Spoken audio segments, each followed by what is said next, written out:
આત્મવિશ્વાસ હેલ્પલાઇન અંતર્ગત વાલિયા તની ભમાડિયા ગામની હાઈસ્કૂલ ખાતે ધોરણ 10ના વિદ્યાર્થીઓને માનસિક સ્વાસ્થ્ય અને પરીક્ષાલક્ષી માર્ગદર્શન આપવામાં આવ્યું હતું। ભરૂચ જિલ્લા શિક્ષણ અધિકારી સ્વાતિબા રાવલના માર્ગદર્શન હેઠળ આત્મવિશ્વાસ હેલ્પલાઇન અંતર્ગત વાલિયા તાલુકાની ભમાડિયા ગામની સાર્વજનિક હાઈસ્કૂલ ભમાડિયા ખાતે ધોરણ 10ના વિદ્યાર્થીઓને વાલિયા હાઈસ્કૂલના શિક્ષક હિરેનભાઈ દિહેણીયાએ માનસિક સ્વાસ્થ્ય અને પરીક્ષાલક્ષી માર્ગદર્શન આપી તમામ વિષયો પર છણાવટ કરી હતી અને વિદ્યાર્થીઓને પડતી મુશ્કેલીઓનું સચોટ નિરાકરણ આપી તેઓને તણાવ મુક્ત કરી પરીક્ષા માટે સજ્જ કર્યા હતા।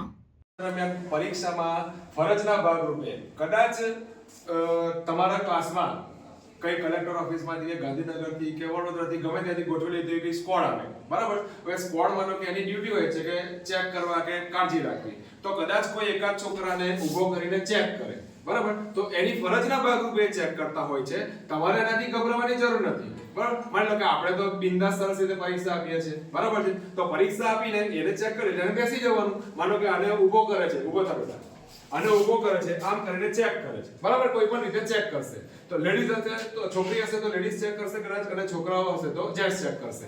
તો ચેક કર્યો એટલે આપણે ગભરાઈ જવાની જરૂર નથી એનાથી, એ એની ફરજના ભાગરૂપે ચેક કરશે, પછી આપણે બેસી જવાનું, બરાબર છે? અને શાંતિથી, કારણ કે ઘણી વખત કેવું થાય, ચેક કરે એટલે આપણને બીક લાગે કે બસ કોડ આવી, એ પણ શિક્ષકો જ છે અથવા તો આચાર્ય હશે, પણ એ એની ફરજના ભાગરૂપે તમને ચેક કરશે, બેસી બેઠા એ એની ફરજના ભાગરૂપે તમને ચેક કરશે, બરાબર? તો એનાથી આપણે નહીં ગભરાવાનું, જેને ઊભો કર્યો હોય તેણે નહીં ગભરાવાનું, આખા ક્લાસ વાળાએ નહીં ગભરાવાનું, એ ખાલી એની રીતે ચેક કરી અને પછી જતા રહેશે। આપણે તો આપણું જે લખવાનું છે, આપણું જે કામ છે તે ચાલુ જ રાખવાનું અને એ રીતે આપણે એકદમ ફ્રી થઈને પરીક્ષા આપવાની છે, બરાબર? ખાવા પીવામાં જે કાળજી રાખવાની છે એના માટે મેં તમને કીધું કે સવારે જ્યારે તમે જાઓ છો તો 30% જેટલું થોડું ભૂખું રહીને જવાનું, બરાબર છે? કે એકદમ કદાચ પેલું પતરાવાળા સેટની અંદર કદાચ તમારો નંબર આવ્યો હોય એવું કંઈક હોય તો તમે, અને બીજું કે હવે માર્ચ ચાલુ થશે કદાચ તો ગરમીની પણ સીઝન હશે, તો તે વખતે કોઈક દિવસ વધારે પડતી ગરમી પડી જાય, એનાથી તમને ગભરાવાનું કેવું ના થઈ જાય, નો ડાઉટ ત્યાં ગાડી આપણી મેડિકલ ટીમ પણ હશે જ, પણ તમને કોઈ પણ જાતની મેડિકલ ઇશ્યુ ના આવે એના માટે આપણે જ ઘરેથી પોતાની જાતે આપણું અને ખાઈને એટલે જવાનું કે સાવ ભૂખ્યા પેટે પણ પરીક્ષા આપવા આપણે ન જઈ શકીએ,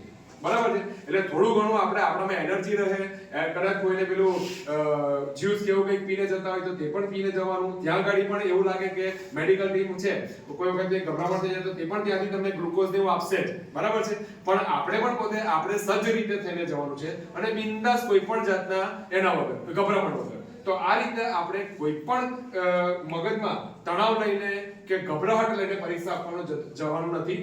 મેં જે બધી સૂચનાઓ આપી અને આપણે જે માર્ગદર્શન એ મેળવ્યું એનાથી આપણે હવે સૌ ફ્રી થઈ ગયા મારા હિસાબે, ઠીક છે? છે કોઈને મેં મૂંઝવતો પ્રશ્ન?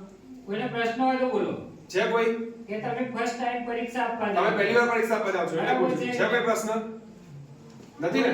કોઈ પણ પ્રકારનો માનસિક હાવ હોય તો બોલો। છે કોઈ હાવ? કઈ ગભરામણ થતી હોય કે આ થતું હોય કે મને બ્લેન્ક થઈ જાઉં છું કે આ રીતે, છે કોઈ? સાહેબ તમારો નંબર આપી દેજો। હા, હું મારો નંબર પણ આપી જઈશ। હા, એવું હશે ને તો સાહેબને ફોન કરવાનો સીધો, હા? ઠીક છે? કે મને આ રીતનું થાય છે તો એ સાહેબના નંબર પર તમારે ફોન કરી અને માહિતી મેળવવાની, હા?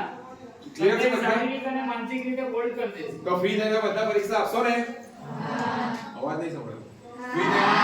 હા, સરસ। તો બધાને પરીક્ષા માટે બેસ્ટ ઓફ લક અને સરસ રીતે ગભરાયા વગર સરસ હસતા મોઢે પરીક્ષા આપજો, એ મારી અને અમારા સમગ્ર શિક્ષણ વિભાગની શુભેચ્છા। Thank you.